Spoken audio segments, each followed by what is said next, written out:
a little spider. guy. You're gonna put it on your hand.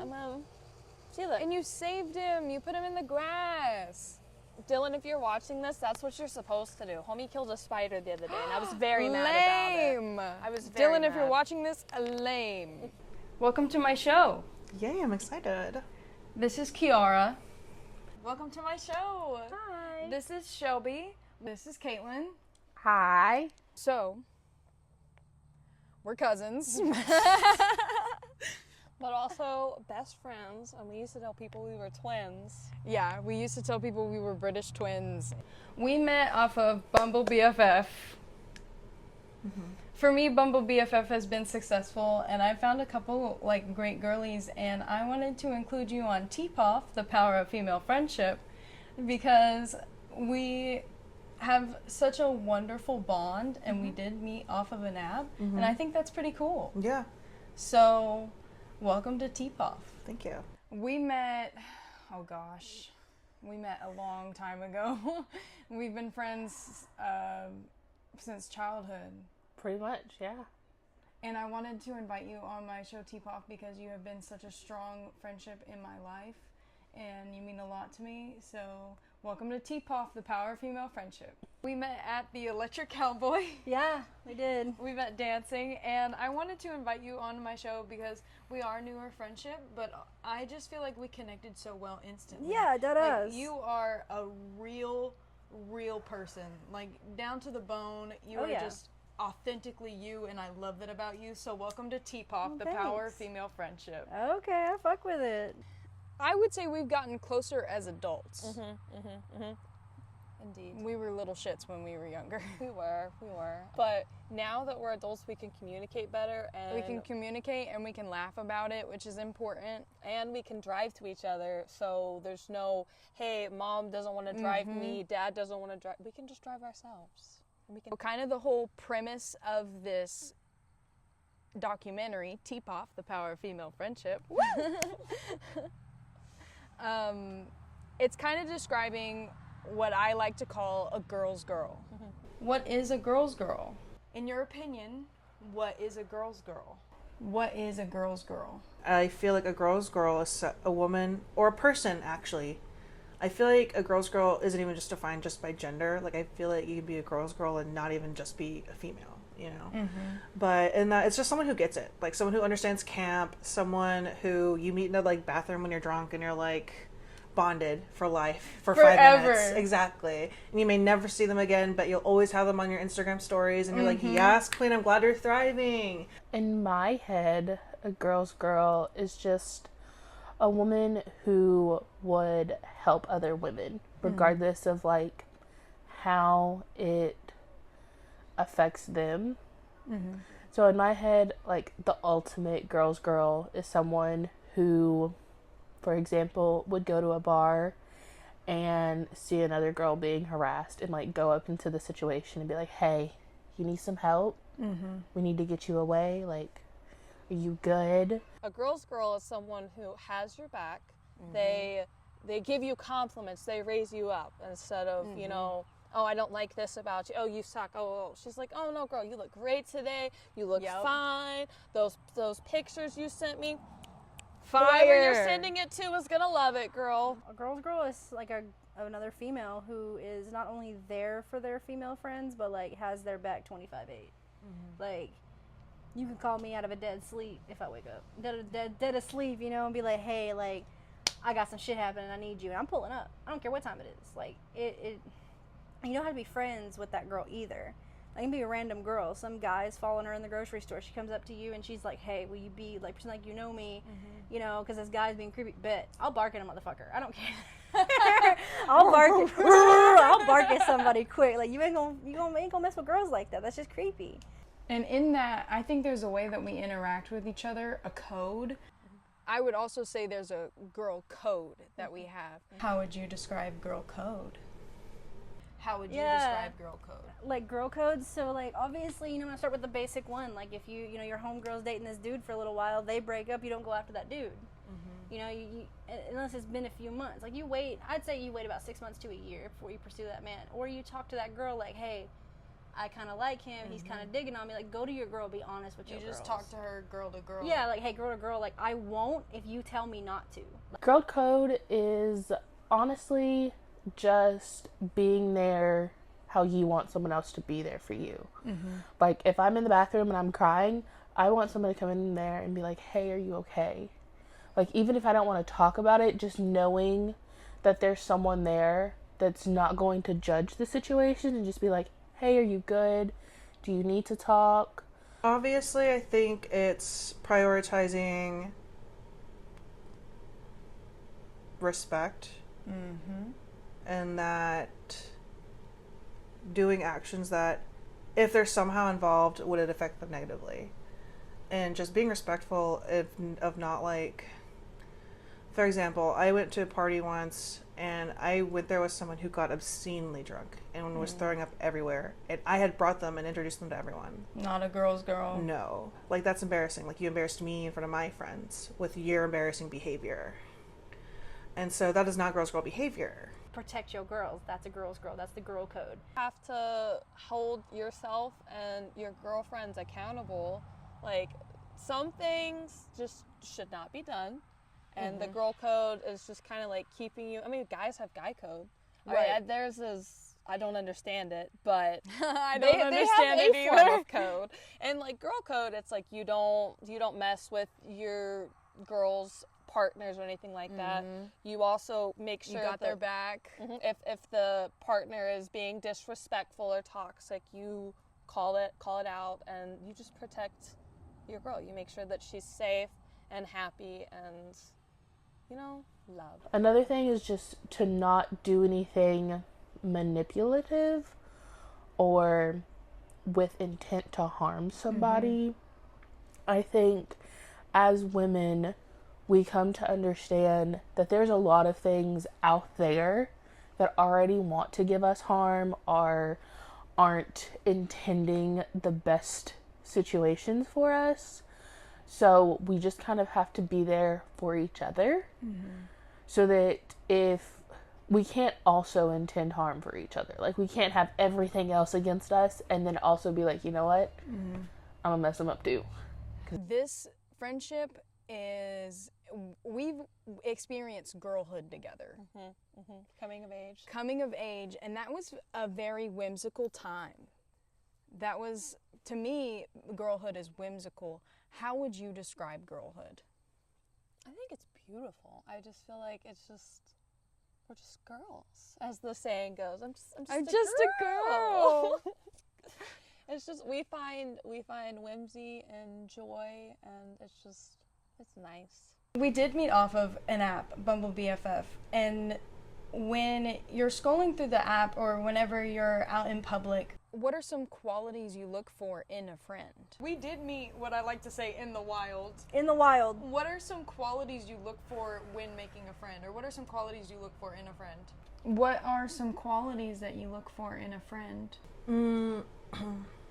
I think it's more so, it just depends on, like, how easy it is to talk to you. How easy it is to find that window of being like, what can I get us talking about? And then what can that get us into? And girl, you always have great conversations. Like, there's never a dull moment at Kiara's. You too, though. Like, it's so funny hearing, like, lore about you. Right. Like, remembering, like, every other, like, time we hang out that Riley isn't, like, your name. Right. Oops.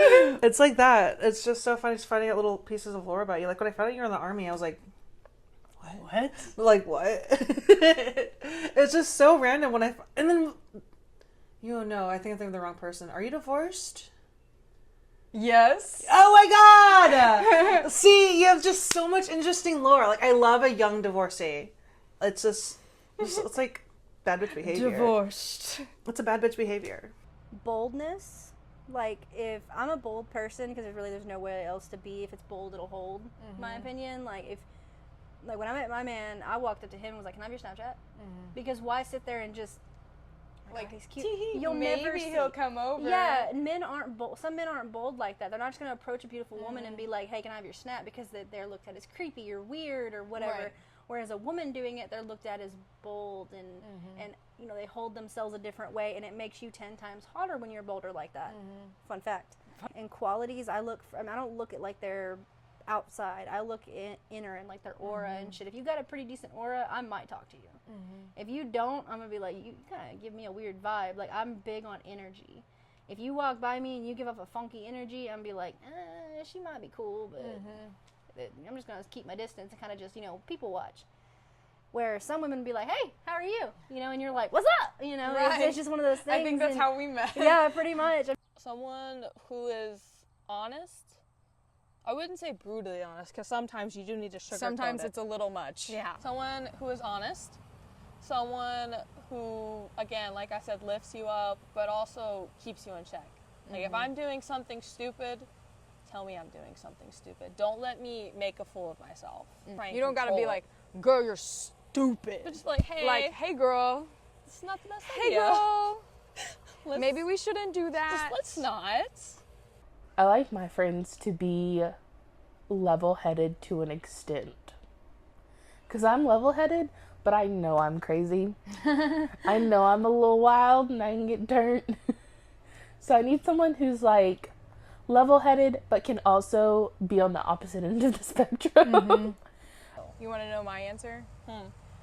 If I have something in my teeth, Tell me. and you can't tell me that I have something in my teeth, I don't want to be your friend. Twice at work that happened to me on the Saturday on an all-day shift, and I had breakfast. And If your girl's got lipstick in her teeth, tell her. Absolutely, that was mine. Really? If I Tell can't her. tell somebody that I have lipstick in my teeth, you can't give me a, Yeah, like you know. if you're making dead eye contact with me, I'll go. And usually people kind of pick it up about, okay, cool, bet. All right, I got lipstick on my teeth. All right, Yeah. cool. Give me a little, you know, like, you know. you need to go to the bathroom, girl. Look, What is the hardest part about being a friend to someone? What is the hardest part of being a friend to somebody? What is the hardest part about being a friend to somebody? What would you say is the hardest part about being a friend to somebody? I think just knowing, asking people what their boundaries are and knowing what their boundaries are, and then trying to stay within those boundaries every single day.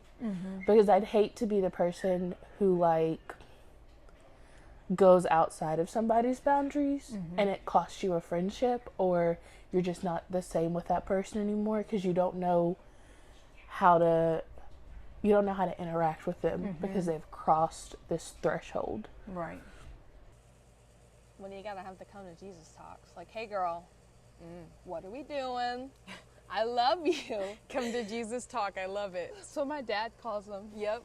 How fast they'll change up on you. Like, in the end, ain't nobody got you like you've got you. And I live by that. But it's how fast people will change up. You could be friends with someone 2, 3, 5, 8 years, and then one day they just go completely left. And you're like, whoa, you weren't like this. And then you start breaking down everything they've done, and you're like, no, I was just blind to it. How are you going to flip that switch just like that and be a complete shithead when you were perfect to me in the beginning? But then you start thinking, oh no, she did do that and I forgave her. Just kind of let it go. Like, you get more aware of what you ignore. I think knowing or being able to show up for them, I think. You know, sometimes some friends are just having the hardest days of their life, and you have the opportunity to show up or not, and whether they're worth that inconvenience or not, I think is just goes to show, like, what you value, or like how much you value them.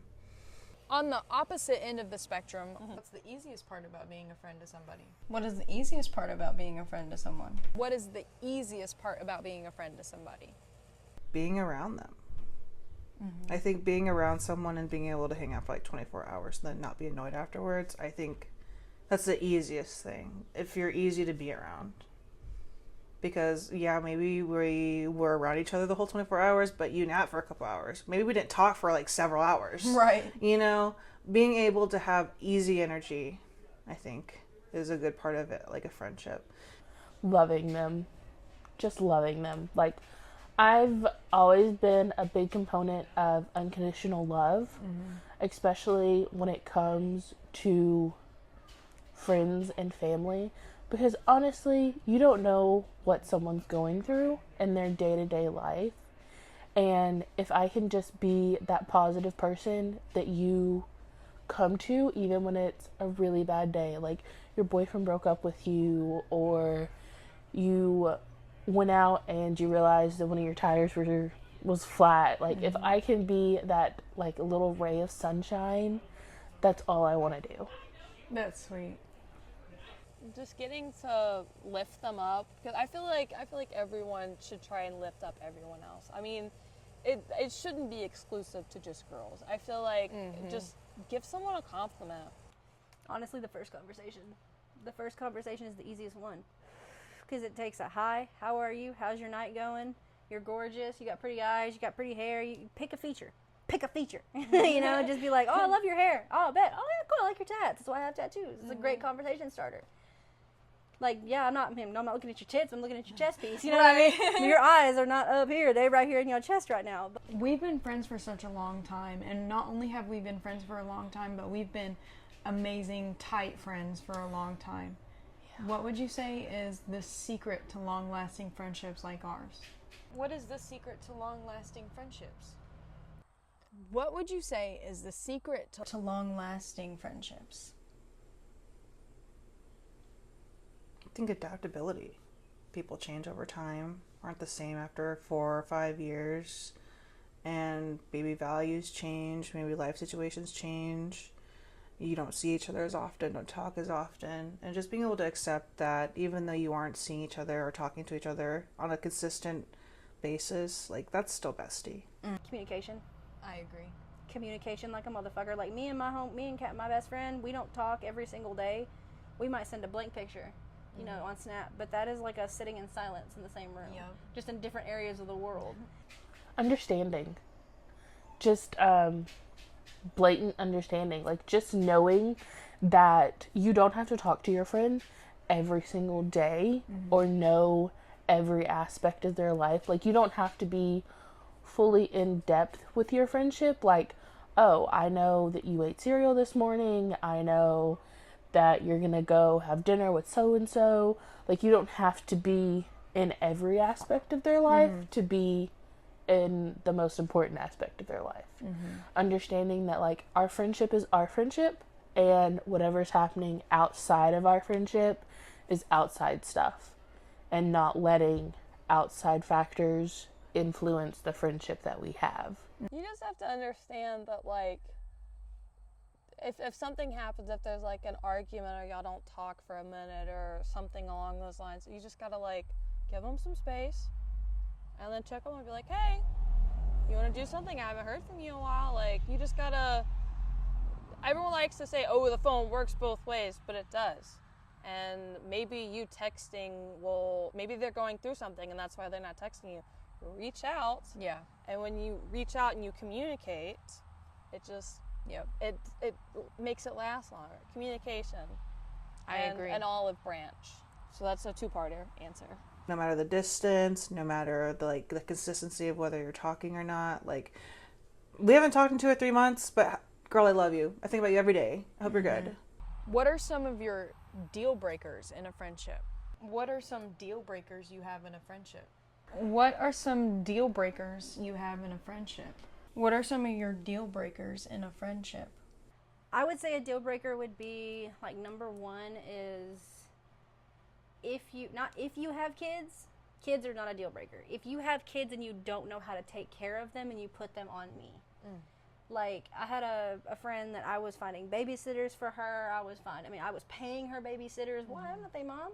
Messing with other girls' mans, whether it's mine or someone else's, don't do that. Don't do that. We're all trying to find our special person.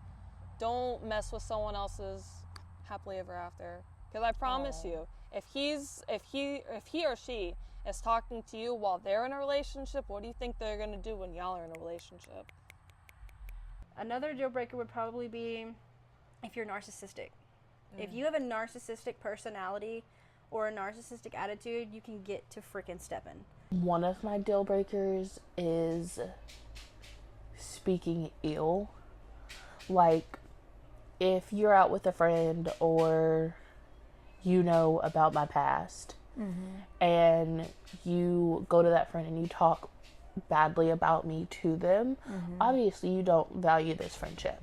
I have a low tolerance for annoying things. And I think that's different for other people. But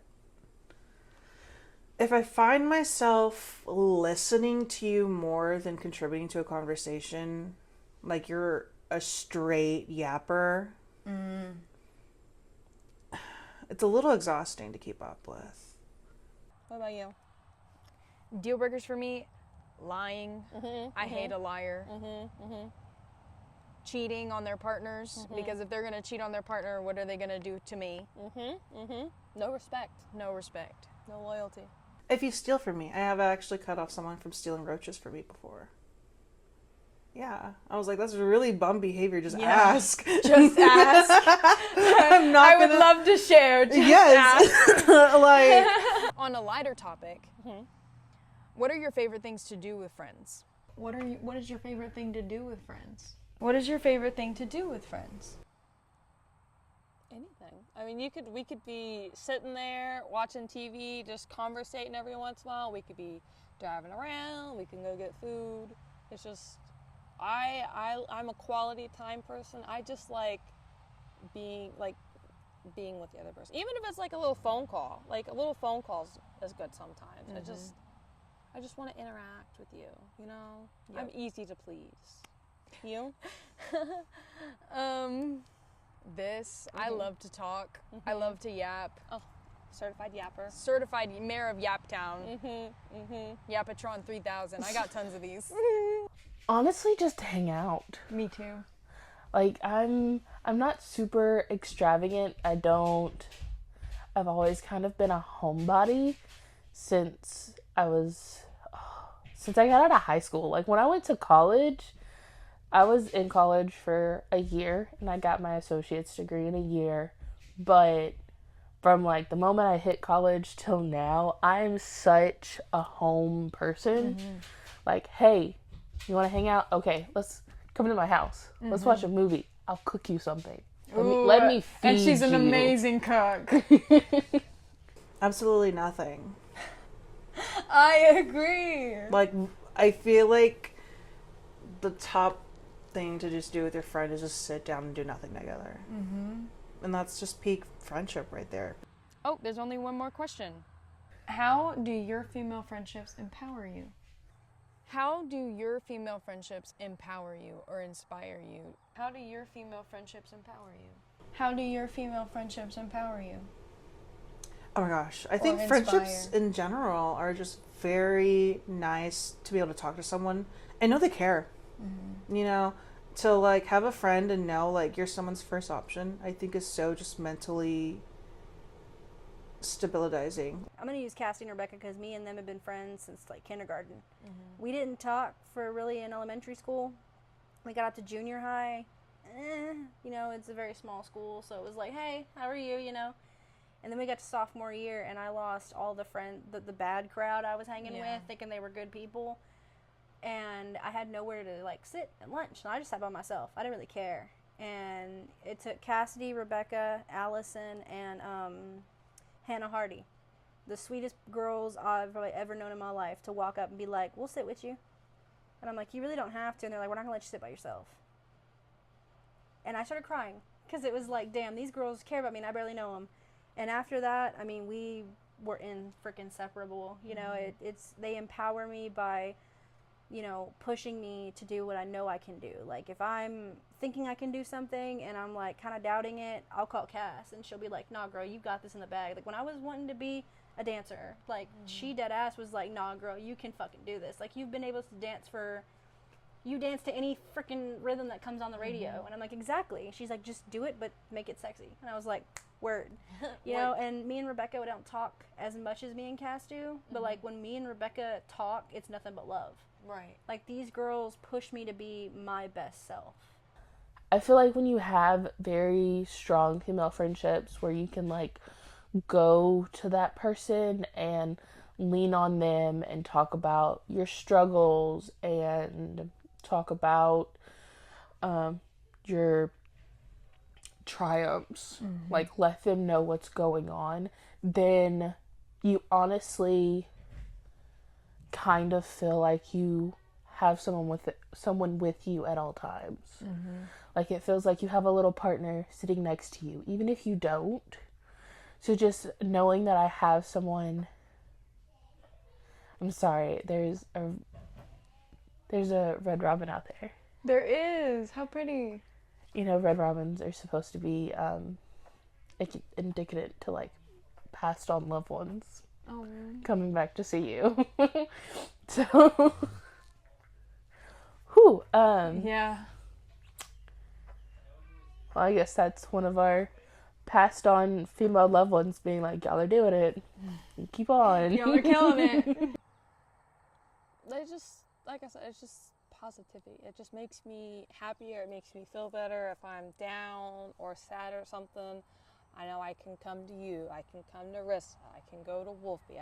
There's so many people that I can go to. It just brightens my day. They're like little suns or little stars, whatever you want to call them. They're just little bright Little sprinkles. little sprinkles of light, and it just makes it easier to go on this journey that we call life, because you can't do it alone. That's so profound. I'm tearing up. Just having that basis of just like connection, I think is empowering. Just having someone out there that will listen to me, that cares about me, and I just know I have like a solid group of people out there for me. I think it's just that in itself is so comforting. I feel more empowered because at the end of the day, even if things aren't going exactly how I want them to, I can call you and be like, hey, I need to talk. Hey, I need to vent. I need a minute. That's my favorite thing. Do you have space right now? Do you have space? Yes. That is, honestly, I want to say that that's one of the things that has made our friendship so strong, is that you always ask me, do you have space for this? Oh, yeah. And it's such a coveted question for me because, you know, maybe I don't have the space, or maybe I'm having a bad day, and like you always check on me before you vent, or you check on me before you need to talk about something, and that's so important, I think. When I've gone through so much heartbreak because I have shit-tasted men, except now, I win, but they've always been there to help me pick up the pieces. Like when I was with that dude for like 12 years, like Cass was there every single time to pick up my pieces. Because she was like, you need to leave. And her and Drew were really the initial push to get out of that situation. Don't date men that don't want you or value you. That's number one rule. But those girls empower me every single day by just existing. Like, they don't even have to say anything. And I'm like, oh, my best friend exists. I'm happy. That's you know, beautiful. it's one of those things that you're happy they even exist. Thank you for being on my show, and thank you for being in my life. Thank you for having me and putting up with me. Love you, girl. I love you. Well, I wanted to thank you again for being on my show, and thank you for being in my life. Yes, thank you for both of those things, Love for you, inviting girl. me. Well, I wanted to thank you for being on my show. Of course. And thank you for being in my life. Aw, And I how love cute. you, girl. Oh, I love you. Well, I wanted to thank you for being on my show, and thank you for being in my life. Of course. And I love you so much, girl. I love you too.